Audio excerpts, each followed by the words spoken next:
Reactive training systems.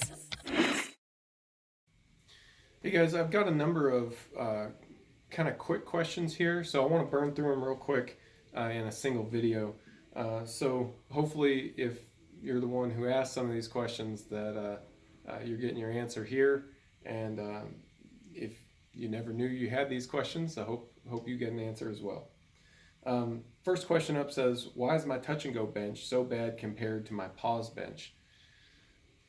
I don't know.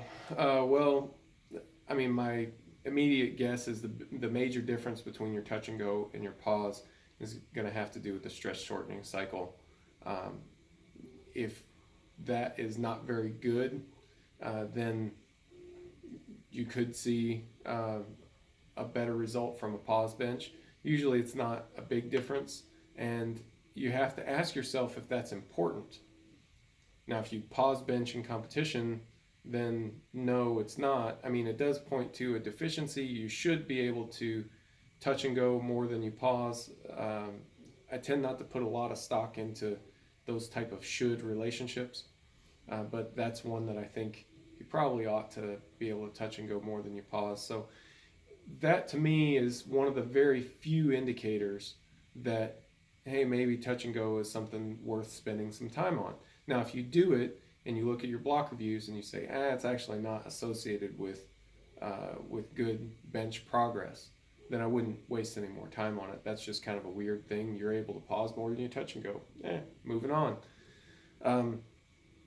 However, if it's something that does turn into a decent relationship, you've discovered something useful about your own training process.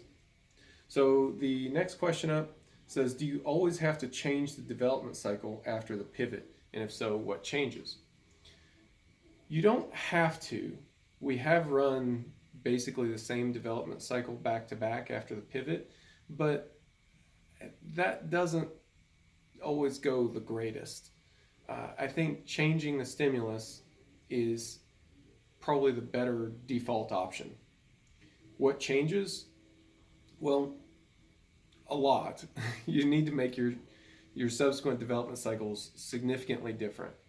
You want to change the volume, the volume in the strict sense. The overall workload from a stress index standpoint is going to stay the same.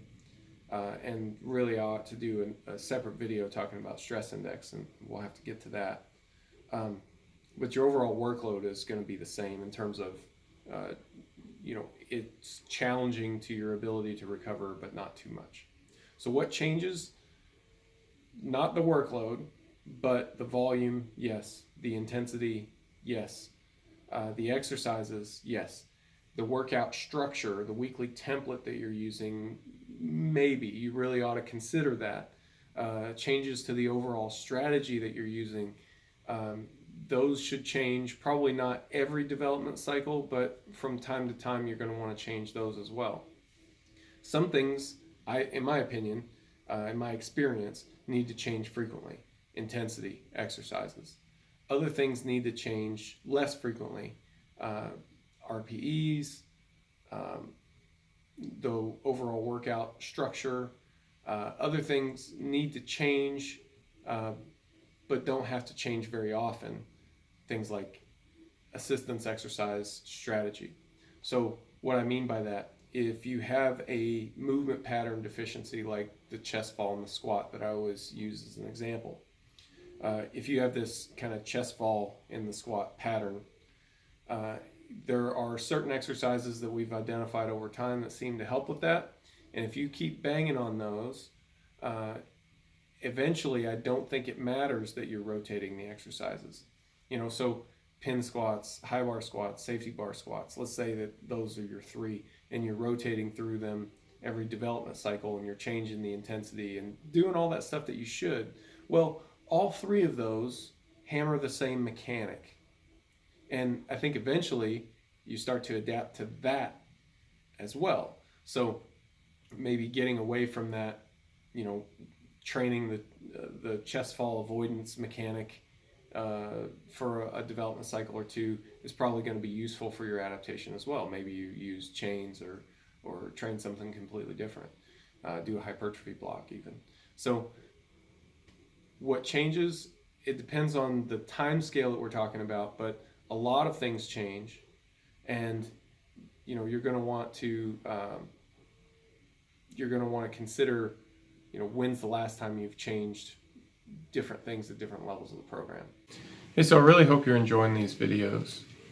If you like this kind of information and you'd like to get into more depth with it, then I would definitely recommend checking out RTS Classroom.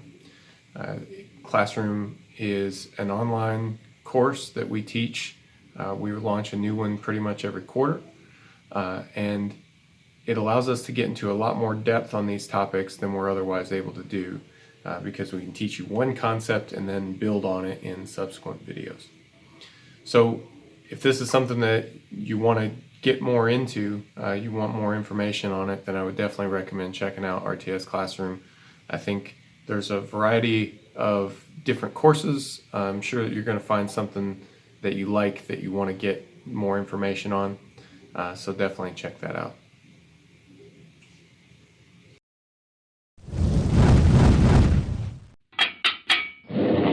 Reactive training systems.